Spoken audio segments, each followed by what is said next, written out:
सगळेच भोग सगळ्याच्याच वाट्याला येतील हे काही सांगता येत नाही, परंतु दोन भोग मात्र सगळ्याच्या वाट्याला येतातच.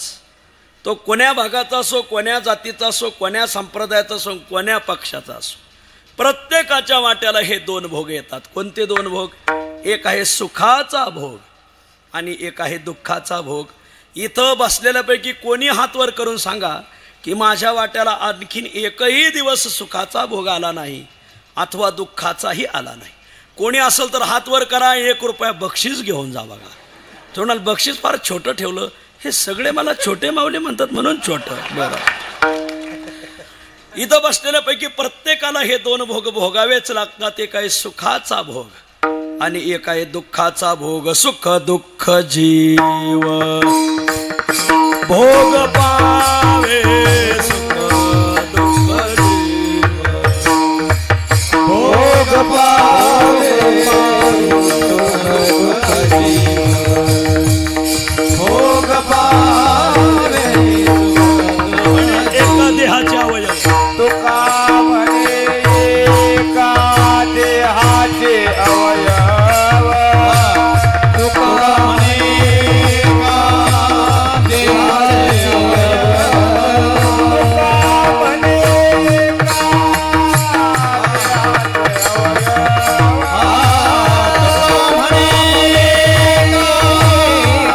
देहाचे अवयव.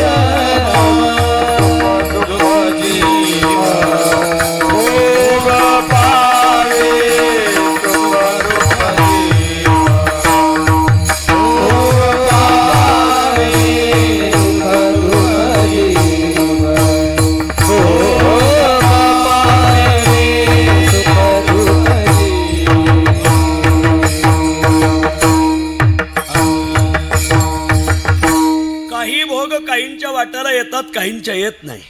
पण सुखाचा आणि दुःखाचा भोग सगळ्याला भोगावाच लागतो. ना म्हणू नये धनंजया जिया परी. सुखाच्या भोगाला आणि दुःखाच्या भोगाला नाही म्हणता येत नाही, भोगावाच लागतो. मग सुखाचा भोग ज्याच्या वाट्याला येतो त्याला सुखी म्हणतात आणि दुःखाचा भोग ज्याच्या वाट्याला येतो त्याला दुःखी म्हणतात. तर महाराज दुःखाचाच भोग वाट्याला काय येतो याची काही कारण आहेत का? हो मग. सुखाचाच भोग वाट्याला काय येतो याची काही कारण आहेत का? हो मग. सुखाचा भोग वाट्याला येण्याची धर्मशास्त्रात अनेक कारणं सांगितलेली आणि दुःखाचा भोग जीवाच्या वाट्याला येतो याची कारणं अनेक प्रकारे मांडलेली. आमचं धर्मशास्त्र यासाठीच प्रवृत्त झालेलं आहे. काही कारणामुळं जीवाच्या वाट्याला दुःखाचाही भोग येतो आणि काही कारणामुळं जीवाच्या वाट्याला सुखाचा भोग येतो. दुःखाचा भोग वाट्याला येतो याची 3 कारणं आहेत आणि सुखाचा भोग वाट्याला येतो याची 3 कारणं आहेत. तशी अनेक आहेत पण मी 3च सांगणार आहे. दुःख वाट्याला येतं याची 3च कारणं आहेत, सुख वाट्याला येतं याची 3च कारणं आहेत. सुखासाठी 3च कारणं ऐका आणि दुःखासाठी 3च ऐका. का बरं? सध्या सरकार सुद्धा तिघाचंच आहे आणि विरोधातही तिघच येतं. म्हणून आपलं यथा राजा तथा प्रजा या न्यायाने आपल्याला पुढे जावं लागेल. 3 कारणामुळं माणसं दुःखी होतात आणि 3 कारणामुळं सुखी होतात. आधी मी दुःखाची कारणं सांगतो. एवढी 3 कारणं जरा घराबाहेर घालवा, जीवनातून घालवा. या 3 कारणामुळेच माणसं दुःखी होतात आणि 3 कारणं अशी सांगणार की ज्या कारणामुळे माणसं सुखी होतात ती कारणं मात्र घरात आणा, आपल्या जीवनात आणा. आपण निश्चित निरतिशय सुखाला प्राप्त होऊ. काय सांगताय? हो. कोणती 3 कारणं? 1 लोभातिशय. लोभ वाढला का माणसं दुःखी होतात. 2 विभिन्न विचारधारेची माणसं एकत्र आली की माणसं दुःखी होतात. आणि 3 पोपटपंची लोकाच्या मागे हिंडले का माणसं दुःखी होतात. विठ्ठल.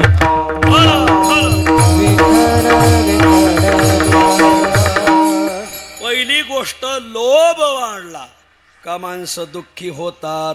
लोभी का नसा हे देवाचे करणे,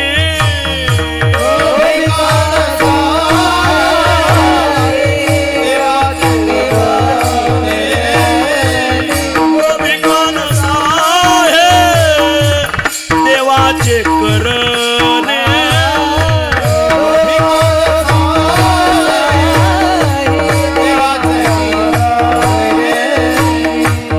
तुका म्हणे तेने दुःखी हो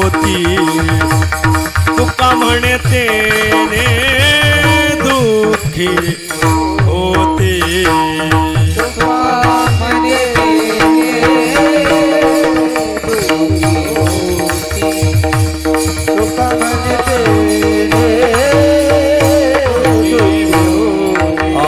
दुःखी होती लोभी करावे ते काही दुःखी होती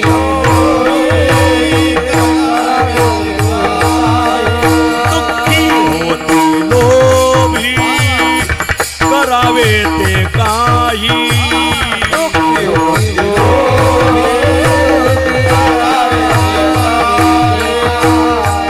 बुडतील गाई म्हैसी आता बुडतील गाई म्हैसी आता बुडतील गाई म्हैसी आता बुडतील गाई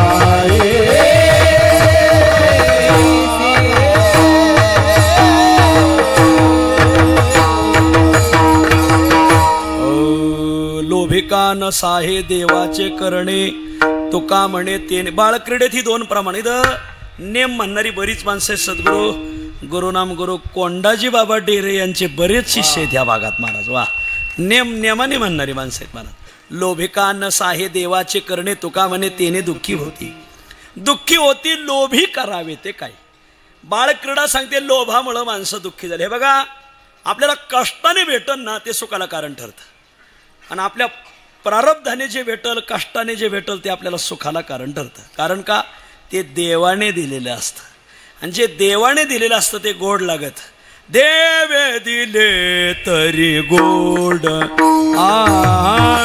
देवे दिले तरी गोड देवे दिले तरी गोड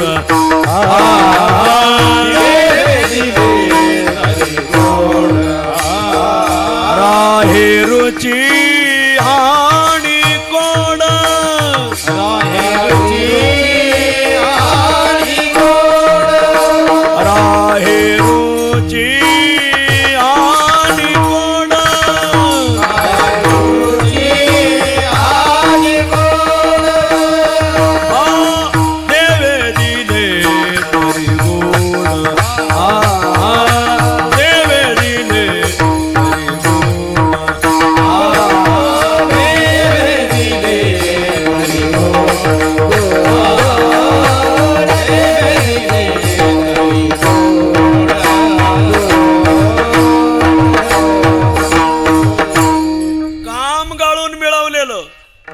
आणि प्रारब्धाने दिलेलं ते देवाने दिलेलं आहे ते गोड लागत. पण याची टोपी त्याच्या डोक्यात त्याची टोपी त्याच्या डोक्यात सगळ्या टोप्या आपल्या डोक्यात असा लोभी मनुष्य कालांतराने दुःखाला प्राप्त होतो. यावर आमचे गुरुजी वैद्य गुरुजी एका आवडीने दृष्टांत सांगायचे ऐकला असेल पण परत ऐका. गावात एका माणसाला देवलाशाने सांगितलं तुला जरा गावातल्या मारुतीची पेढ आहे मग तुला मारुतीला 11 नारळ फोडावं लागतील. तो गडी होता लोभी. तो म्हणला 11 लोभी होता. खर्च करायचा नादच नाही. सप्त्याला वर्गणी नाही कुठं पंक्तीला वर्गणी नाही. पहिल्याच पंक्तीला बसणार ते बी कढईला खेटून आपल्यालाच पहिली वाढ आली पाहिजे. कधी दान नेने ऐसा दान धर्म काही खाचे मध्ये धन पोटाशी बंधन नेने ऐसा दान धर्म काही. पाकिटात पैसे पोटाला खाणार नाही आणि कधी दान धर्म करणार नाही. तुकाराम महाराज म्हणतात थुंका थुंका रे त्याच्या तोंडावर. वा. आणि मग त्याने ब्राह्मणाने सांगितलं तुम्हाला थोडं मारुतीची पेढा आहे तुम्हाला 11 नारळ फोडावं लागतील. गेला गडी पोट्याच्या दुकानात. दुकानदार 11 नारळ केवढ्याला दिलं म्हणजे 20 रुपयाला. 11 घ्यायचे आहेत कमी नाही का म्हणजे 15 रुपयाला एक. अजून कमी पाहिजे जा संगमनेरला. गेला संगमनेरला. राम राम राम राम. नारळ केवढ्याला दिलं म्हणजे 15 रुपयाला एक. कमी नाही का म्हणजे 10ला देतो. अजून कमी पाहिजे जा नगरला. लोभी कुठं जाते सांगताच यायचं नाही. आता तर त्यांना हाफ तिकीट झालंय का ह्यांना काय ह्यांना 75च्या पडच्यांना फुकाट झालंय काय भेटायचं नुसतं. गेला नगरला. राम राम राम राम. नारळ केवढ्याला दिलं म्हणजे 10 रुपयाला. कमी नाही का म्हणजे 5ला देतो. अजून कमी पाहिजे जा रत्नागिरीला. गेला रत्नागिरीला. लोभी कुठं जाते आणि भरोसाच नाही. राम राम राम राम. नारळ केवढ्याला दिलं म्हणे 5 रुपयाला. 11 घ्यायचे कमी नाही का. दुकानदाराने कोयताच काढला. कोयता काढल्यावरती म्हणजे का हो बाबड्या हे कोयता घे म्हणले. तू रत्नागिरीला आलेला आहे, माझ्या शेतात समुद्राच्या काठावर लागण एवढी नारळाची झाड आहेत, तुला काय न्यायची तेवढं नी. आणि कोयता दिला ना आता फुकट म्हणल्यावर काय माणसं फुकट म्हणल्यावर थडग्यातून वर येतील भरोसाच नाही महाराज. वा कांदे लावायला माणसं कमी आणि एवढे ते मध्यंतरी लाडक्या बहिणीला माणसं जास्त महाराज. वा आणि मग फुकट म्हणल्यावर गेला गडी. आता आंब्याच्या झाडावर चढणं वेगळं, नारळाच्या झाडावर चढणं वेगळं. ते उंच राहते आणि गुळगुळीत राहते. गेला वर गेल्यावर याला लागत होती 11 फांदी. एका फांदीला नारळ होते 50. त्याला वाटलं सगळेच घ्यावं, लोभ. आणि त्याने त्या फांदीला कोयता मारला. कोयता त्या फांदीत रुतला. कोयता गेला हालायला आणि पायच निसाटले. लटकला ना तर ठाकरे गटात नाही शिंदे गटातही नाही, मध्येच लटकला महाराज. लटकलं आता काय करा, वाचवा वाचवा लागला ओरडायला. ते समुद्राच्या काठावर काही उंटवाले होते. 10 रुपयाला एक पोरग, 10 रुपयाला बसवा, याच्यावर हिंडवा, फोटो काढा. त्या समुद्राच्या काठावर त्या, हो उंटवाले इकडे या, मला खाली काढा, तुम्हाला 2000 रुपये देतो पण खाली काढा. केवढ्याला पडलं एक नारळ. हे इथं बोट्यातच दिले असते तर काय बिघाडा असतं का. पण लोभ लय बेकार. 2000 रुपये देतो मला खाली काढा. उंटवाल्याला वाटलं दिवसभर गेलं तरी 2000 भेटायचे नाही, चला एका 5 मिनिटात भेटते. तोही लोभीच ना. काय झालं तरी तो लोभी आला. त्याने उंट खाली उभा केला. उंटवाला उंटावर उभा राहिला. हात वर केलं तरी त्याच्या पायात आणि उंटावाल्याच्या हातात 2 ईदभर अंतर राहिलं. तो म्हणला उंटवाला म्हणला हात नाही परत बुवा, 3000 देतो, उडी मारून खाली घ्या. उंटवाल्याला वाटलं 3 मिनिटाची जर 3000 भेटते तर काय हरकत आहे महाराज. त्याने उडी मारून त्याचे पाय धरले, उंटच निघून गेला महाराज. दोघं लटकले. आता काय करावा. पण मग दोघांच्या वजनाने ती फांदी लागली, कडकड वाजायला. वरचा गडी म्हणायचा पाय सोड, दोघांच्या वजनाने फांदी मोडून तुला 5000 देतो. खालचा म्हणायचा तुला 10000 देतो, फांदी सोडू नको नाही तर दोघांचा कार्यक्रम आहे बा.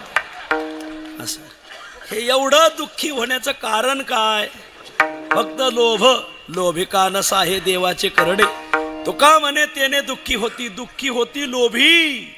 करावे ते काही बुडतील गाई म्हैशात.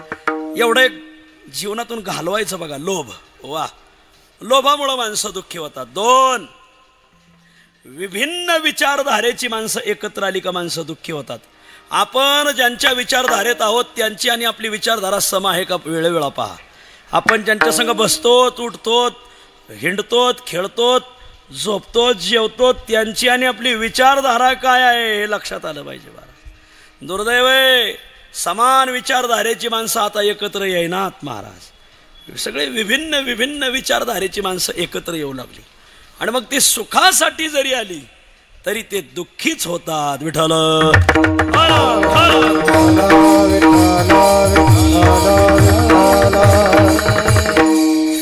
तुकाराम महाराजांनी याच्यासाठी दृष्टांत फार सुंदर दिला. कानडीने केला मराठा व्रतार, एकाचे उत्तर एका नये.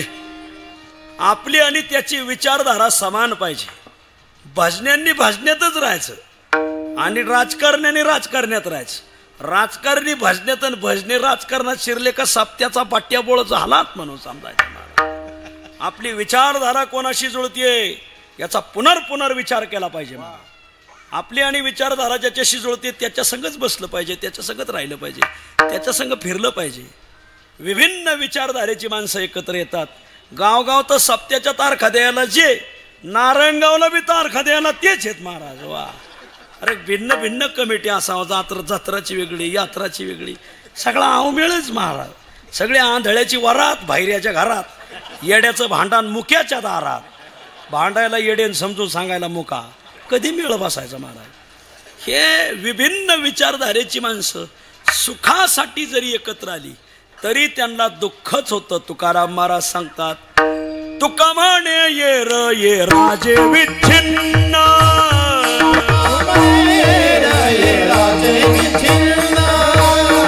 तुका म्हणे ये राजे विच्छिन्न,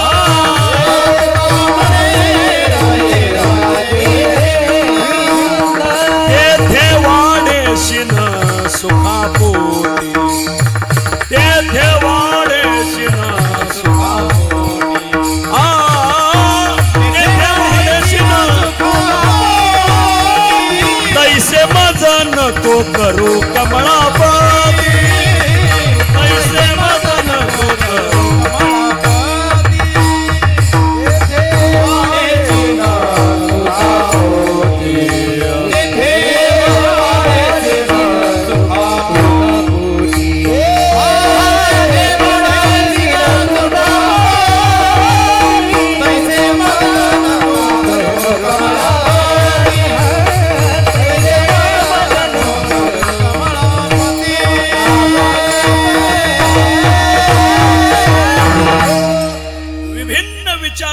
माणसं एकत्र आली. तुका म्हणे येर येराजे विच्छिन्न, याचे विचार याच्याशी जुळणात, याचे विचार याच्याशी जुळणात, एकत्र आले.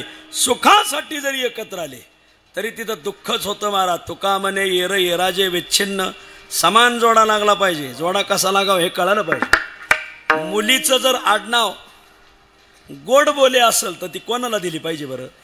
साखरेला दिली पाहिजे. मुलीचं आडनाव गोड बोले दिली कडोला. आता काय कडो हे जुळलं पाहिजे महाराज. मुलीचं जर आडनाव उपाशे असेल, उपाशे, तर कोणाला दिली पाहिजे? जेऊ घालेला दिली पाहिजे महाराज, नाही तर भाकरेला दिली पाहिजे महाराज. असं आता जाऊ दे, हे लय बसवलेलं आहे. पण निवांत राणी सांगन एखाद्या दिवशी हे आडनावांचा गोंधळ घातलेला एकत्र केलेला आहे. हे समान विचारधारेची माणसं एकत्र आली पाहिजे. तुकाराम महाराजांनी याच्यासाठी दृष्टांत दिलाय. कानडीने केला मराठा भ्रतार, एकाची उत्तर एका नाही. भारतामध्ये एक मोठं कॉलेज होतं. त्या कॉलेजला अनेक राज्याची मुलं मुली शिकत होती. ओडिसा, बंगाल, पश्चिम बंगाल, काय असेल ते लांब लांबची मुलं. तिथं काही महाराष्ट्रीयन मुलं मुली होती आणि कर्नाटकी मुलं मुली होती. त्यात महाराष्ट्रीयन मुलाने त्यातली एक कर्नाटकातली मुलगी पटवली. या बाबतीत तर काय महाराष्ट्राचा कोणी हात नाही धरायचा. महाराज गरजा महाराष्ट्र माझा झालं. लग्न बी झालं. आले 2 दिवसाने घरी आल्यावर गावातले सगळे जोडीदार म्हणले, का रे सचिन, आम्हाला न सांगता लग्न केलं, पार्टी घेणार. मग सचिन मला चला ढाब्यावर. ते जोडीदार म्हणे, हे ढाब्यावर जेवायला आम्हाला काय भो समजलं का तुम्ही? हा मग घरी जेवणार वारकऱ्याच्या म्हणजे. आजोग सुद्धा वारकऱ्याच्या कोणाच्या घरी कधी गाडी उभी करा, रात्री 1ला नाही तर 2ला, फक्त दारात तुळस पाहिजे. त्या घरी गाडी उभी करा आणि फक्त त्यांना सांगा, मी पंढरीचा वारकरी आहे. जर माईने जेव घातलं नाही तर मी महाराष्ट्र सोडून जाईन महाराज. हो, अजूनही महाराष्ट्रात ह्या ज्ञानोबराय तुकोबराय लय पियर मोठी धरलेली. फक्त तुम्ही माऊली म्हणा, रामकृष्ण हरी म्हणा, ती माऊली म्हणून महाराज 1 तास भरत बसा, तासाभरात तुम्हाला जेव घालते बघा. अजूनही वारकरी संप्रदायाचं पुण्य लय मोठं आहे. आणि मग ते जोडीदार म्हणले, नाही नाही, वहिनीच्या हातचा स्वयंपाक खायचा. मग तो म्हणला, आता काय करायचा स्वयंपाक? ज्याला जेव घालायचं त्याला विचारलं पाहिजे. कधी कधी लोकांना जे आवडत आहे ना ते लोक आम्हाला खाऊ घालतात. मला शरद शेठ काल एक जण म्हणला की आमच्याकडे जेवायला. म्हणलं का बरं? कांदा भजे करतो. अरे म्हणलं का? मला आवडते. म्हणजे तुला आवडते आम्हाला खाऊ घाल. अरे तुला आज कांदा भजे आवडले, तू आम्हाला खाऊ घालशील. उद्या तुला गांजा भजे आवडते, आम्हाला खाऊ घालशील. आम्ही कीर्तनाला अभंग सोडून छायागीत घेऊ ना. नाही तर चाललंय बळ स्वतःनी तर चालू दे की. तू कशाला काहीला चालू गाडीची खिळ काढायचं लय नाद मारा. चालू गाडीची खिळ काढी ते. आणि मग त्याने जोडीदाराला विचारलं, काय करायचं स्वयंपाक? म्हणजे कढी भजे करा. केल्या तर नवीनच मुलगी होती, पण घोटाळा असा, तिची भाषा याला कळत नव्हती. ती होती कर्नाटकी, हा होता मराठवाडी. आणि मग झाला स्वयंपाक झाला. 5-25 जण एकत्र जेवायला बसले. दृष्टांत गाथ्यातला आहे, माथ्यातला नाही. कानडीने केला मराठा भ्रतार, एकाचे उत्तर एका नाही. विच्छिन्न आहे ना, येर येराजे विच्छिन्न. ती वाढायला आली. आता 2च दिवसापूर्वी लग्न झालं होतं, त्याच्यामुळं सगळे दागिने आलं अंगावर होते. त्यात नाकात नथ होती, नथीत होता मोती. पण मोत्याला महाराष्ट्रीयन भाषेत मोती म्हणतात, कर्नाटकी भाषेत मोती म्हणत नाही, मग मुत्तू म्हणतात. ती आली वाढायला आणि ती मोती सटाकला आणि कडीत पाळला. आता तिला वाटलं याच्यात हात घालून काढावा, तरी 5-25 जण म्हणते काय पायी पागल आहे, कुशाल कडीत हात घातला ना तर ती आपल्याला वाढी. ती कडी खायची काय? खायचीच नाही, जेवणार नाही जोडीदार. बरं नाही ती मोती काढावा तर कोणाच्या ताटात गेला तर तो खिशात घालील, मोला मागाचा आहे. मग मालकाला सांगितलं. बरं मग तिने कर्नाटकी भाषेत मालकाला सांगितलं, हां कडी मे मुत्तू. आता त्याचा महाराष्ट्रात काय अर्थ होतो हे तुम्हाला कळालाय असं लक्षात आलं मला. मग त्याने विषय बदलला, पाऊस पाणी कस काय, अमुक तमुक अमुक तमुक. त्याला वाटलं तर विषय बदललेला मला. तिच्या लक्षात येणार तर तो मराठीत बोलत होता, तिला कळा ना ते. मग तिने परत विचारलं, हा कडी मे मुत्तू. आता त्याला तो असं तोंडात हाणून घ्या का हिच्या गळा पडून राडा. अरे काय बायको आहे का हांबाडा गळ्यात पाडा, काय कळा. तिने ज्यावेळेस तिसऱ्यांदा म्हणलं हा कडी मे मुत्तू, तो मला तिकडे बाहेर तर फड. हा गोंधळ कशाने झाला सांगा बरं. कारण हिची भाषा याला कळाना आणि याची भाषा हिला कळाना, हे विच्छिन्न आहेत. तो का म्हणे येर येराचे विच्छिन्न तेथे वाढे शीन. हा शीन का झाला, कारण कधीही समान विचारधारेची माणसं एकत्र आली पाहिजे. हे विभिन्न विचारधारेची माणसं एकत्र आली म्हणून हा गोंधळ उडाला. विठ्ठल. एक, लोभामुळे माणसं दुःखी होतात. दोन, विभिन्न विचारधारेची माणसं एकत्र आली का माणसं दुःखी होतात. आणि तीन, पोपटपंची लोकाच्या मागे फिरले का माणसं दुःखी होतात. हे बघा, आपण ज्यांच्या मागे पळतो त्यांच्या मागे काही तप असावं, काही अनुष्ठान असावं, काही सेवा असावी आणि काही परंपरा असावी. आणि यातलं काही नसल आणि तुम्ही किती त्यांच्या मागे फिरले, माप आणि गोणी तुका म्हणे रीती दोन्ही. अरे मापातच नाही तर तुमच्या गोणीत काय पडणार आहे. आडातच नाही तर पावऱ्यात कडून नगरी म्हणे महाराजी. ज्याच्या मागं फिरतो त्याच्याकडे काही तप असावं, काही अनुष्ठान असावं, काही सेवा असावी, काही संप्रदायाची परंपरा असावी. यातला लवलेश नाही. लोक इकडं बघा सेल्फी काढा ठेवून दिली पाहिजे. मला कोणाची सेल्फी काढतो, कोणाचं टिपी ठेवतो, त्याचं तुला अपूर्वता काय, त्याच्यातून तुला पुण्य निर्माण काय होणार आहे का, त्याच्या संग चालला का पाहणार नरकाला. म्हणून आजपासून बोल बच्चन लोकांच्या मागे हिंडायचं नाही. विठ्ठल विठ्ठल. ऐशी याची करिता सेवा, काय सुख होय जीवा, होय जीवा, काय सुख होय जीवा, काय सुख होय जीवा, करिता सेवा, काय सुख होय जीवा, होय जीवा, काय सुख होय जीवा, काय सुख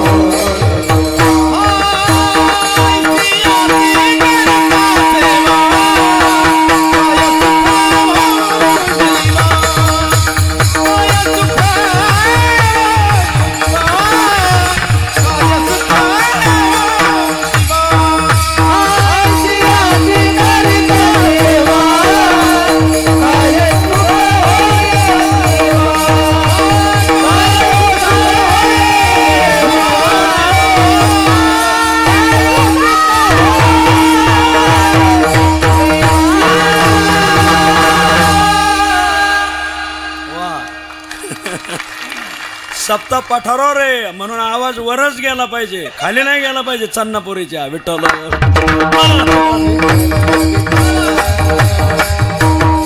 यांच्या मागे फिरून काही भेटणार नाही तुम्हाला. तिथं मापातच नाही तर गोणीत कुठून पडणार महाराज. वा, मापा आणि गोणी तुका म्हणे रीती दोन्ही, ऐशियाची करिता सेवा, काय सुख होय जीवा.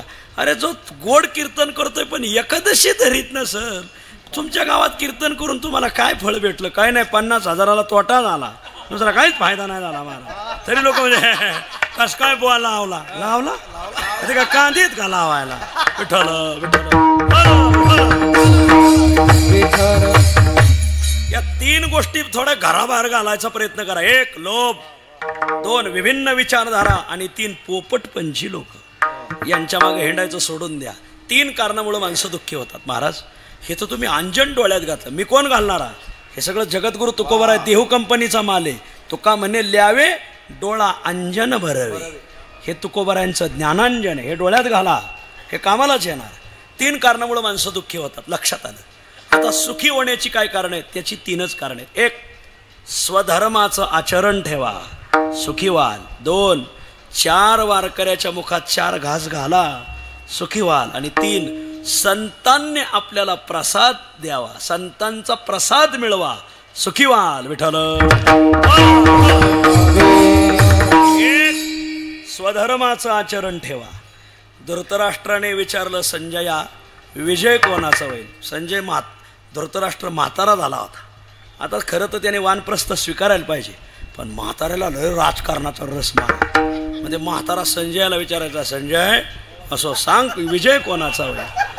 संजय म्हणला आता काय सांगा, त्या म्हाताऱ्याला सांगितलं तर पटायचं नाही. पण संजयाने सांगितलं, हे बघा, जिथं जिथं भगवान श्रीकृष्ण आहे आणि जिथं जिथं पार्थ अर्जुन आहे त्याच बाजूला विजय. यत्र योगेश्वर कृष्ण यत्र पार्थो धनुर्धरः तत्र श्री विजयो भूतिर्ध्रुवा नीतिर्मतिर्मम.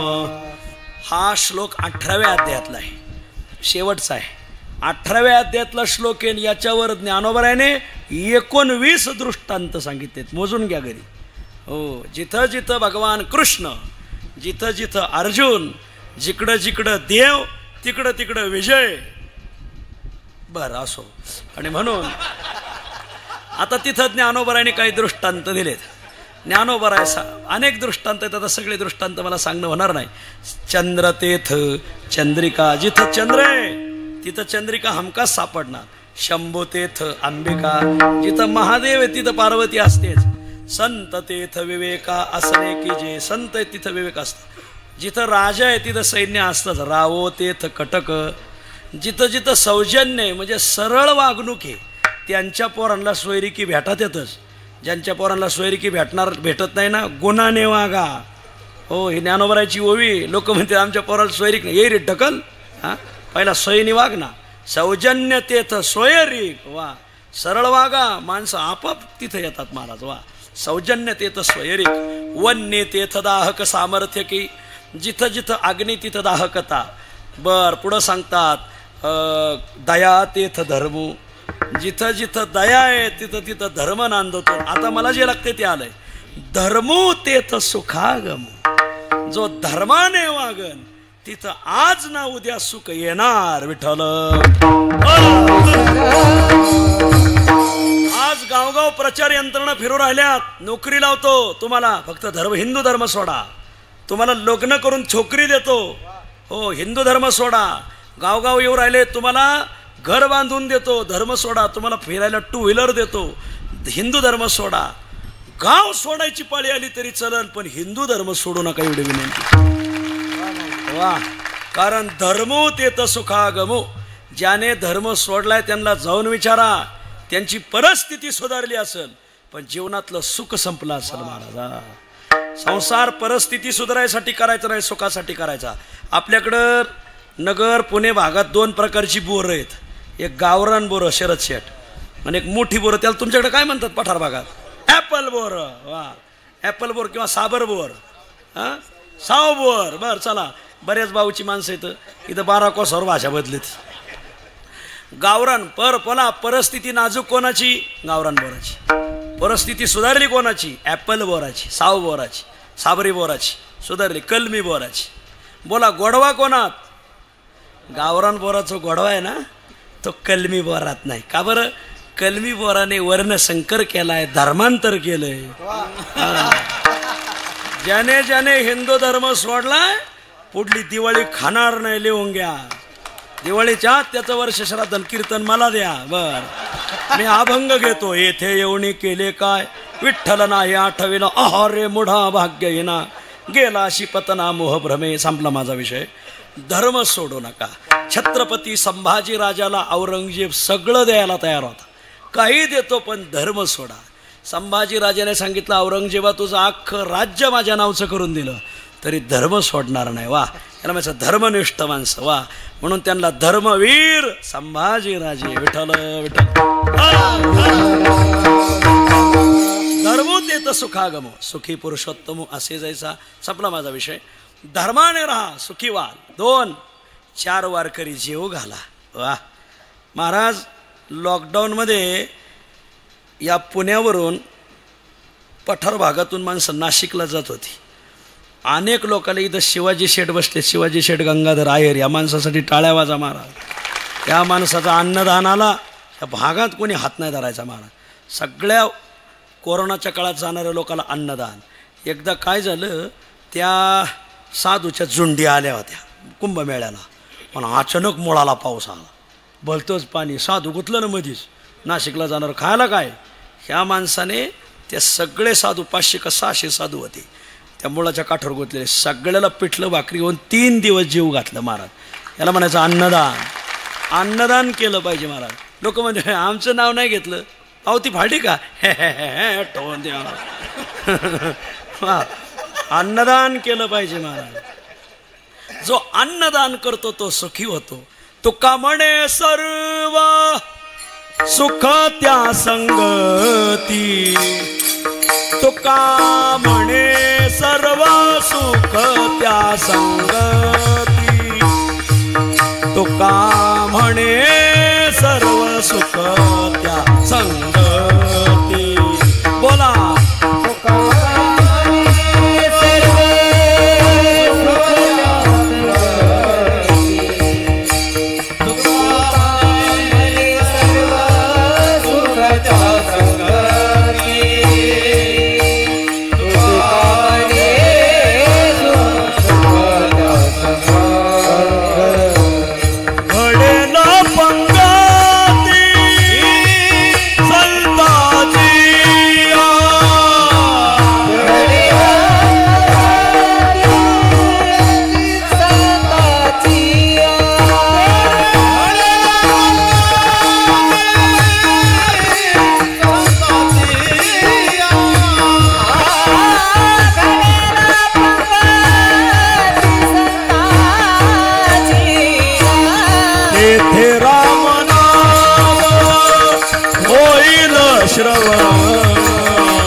सासवडवरून जेजुरीला निघालो, उजव्या हाताला एक ढाबा लागतो.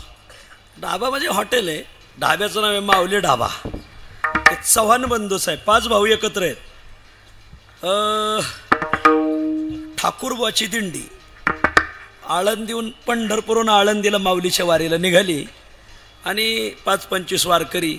ठाकूरबा थकले होते, घोड्यावर बसलेले होते. आता इथं भुका लागल्या, जेजुरीहून निघाले, पाठ चालत चालत निघाले.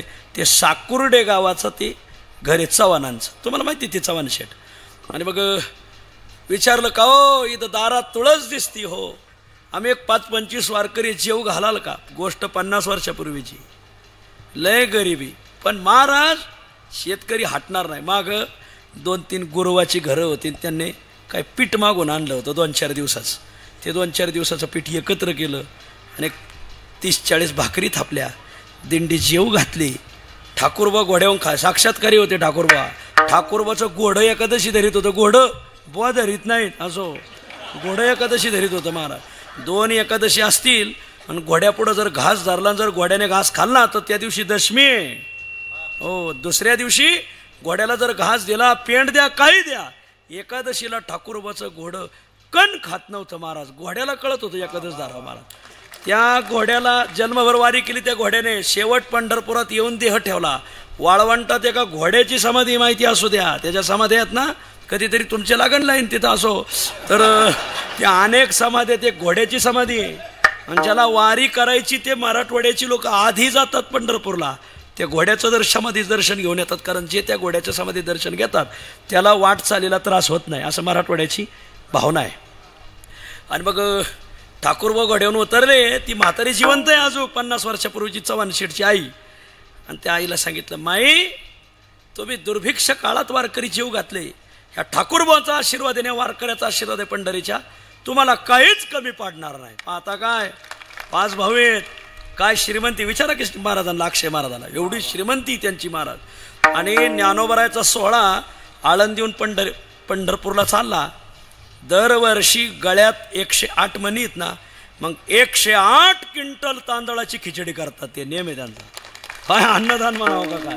पांडुरंगाचा सोहळा पंढरपूरून आळंदीला येतो, सगळा जेवतो त्यांच्याकडे. वास्करांचे सोहळे, दोन्ही वास्करांचे सोहळे. वा. नामदेव महाराजाचा सोहळा तिथं जेवायला, परतीला ज्ञानोबराचा सोहळा, जाताना येताना सगळे जेव घालतात महाराज. आजोकाही त्यांना हा प्रसंग सांगितलं की त्यांच्या डोळ्यातून पाणी येतं. एक काळ वारकऱ्याला आम्ही थोडंफार जीव घातलं. आपल्याला 2 हात आहेत, त्या बाबाला 1000 हात आहेत महाराज. आपण 2 हाताने दिलं तर तो 1000 हाताने आपल्याला देतो. असो, जेवून जा, सोया हे जेवायची, देऊन जा असं हे सांगायचं. बरं. अन्नदान करा सुखी व्हाल. तुका म्हणे सर्व सुख त्या संगती, घडेल पंगती संता. संता मुखी देता घास, कोटी यज्ञ घडते त्यास. संत एक एक शीत खाती, कोटी कोटी यज्ञ होती. वा. नामा म्हणे संत झाला, संत जेवले का देवाला प्राप्त होतं. संपला माझा विषय. एक, धर्माने राहा सुखी व्हाल. 4 वारकरी जीव घाला सुखी व्हाल. आणि संतांनी येऊन आपल्याला प्रसाद दिला तर आपण सुखी होतो. निळोबाराय अभंगाच्या 2ऱ्या चरणात सांगतात. हात ठेविता मस्तकी, हात ठेविता मस्तकी, हात ठेविता मस्तकी, हात ठेविता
सुखी होतो. 4 वारकऱ्याला जीव घातल्याने मनुष्य सुखी होतो.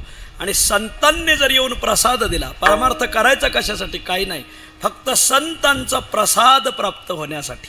कारण प्रसाद असतो प्रसन्नता. प्रसाद शब्दाचा अर्थच प्रसन्नता आहे. पावलो प्रसाद, इच्छा केली तैसी झाले या चित्ताशी समाधान. प्रसादे सर्व दुःखानां हानी रस्योपजायते. वा. संस्थेचे चांगले कीर्तनकार आहेत. विठ्ठल. संतांनी येऊन प्रसाद दिला, प्रसाद देवोनी केले सुखी. काय केलं त्यांनी? हात ठेविला मस्तकी. संत 3 अंगाने कृपा करतात. दर्शनात, स्पर्शनात, वचनाच. भाष्यकाराने लिहिले. शंकराचार्य सांगतात दर्शनात म्हणजे कृपा कटाक्षे निहाळले. त्यांची नुसती नजर जरी आपल्यावर पडली तरी आपलं कल्याण आहे. बरेच लोक तिकडून साधू आले का ह्या गल्लीत निघत आहेत का, तुझा खकानाच होणार आहे, काळजीच करू नको तू. अरे साधूची नजर आपल्यावर पडली तरी कृपा आहे त्याच्यात. कासवीचे बाळ वाढे कृपा दृष्टी, दुधा नाही भेटी अंग संगे. कासवीची बाळ कासवीला पियत नाहीत, पण कासवीने नुसतं डोळे भरून जरी पाहिले तरी बाळ तृप्त होतात. तसं साधूची नजर ही नेहाळी ती कासव दृष्टी. ऐसा हरी चालत सृष्टी, नामा येतसे नामा होतसे हिंपुटी, ज्ञानदेवा कारणे. नेहाळी ती कासव दृष्टी. कासवी अवलोकिला पाना, आसवे येता ती नयनातया ज्ञानदेवाच्या. समाधीच्या अभंगात कासवीचा दृष्टांत अनेक वेळा आलेला आहे. असं कृपा कटाक्षे निहाळिले, आपुले पदी बैसविले. बाप रखमाधर विठ्ठले भक्ता दिले अभयदान. संपला माझा विषय. दर्शनात, स्पर्शनात, त्याच्या अभंगात हात ठेविला मस्तकी, स्पर्श कृपा. वचनात आली मुखा वाटे अमृत वचने उत्तीर्णता येणे जन नव्हे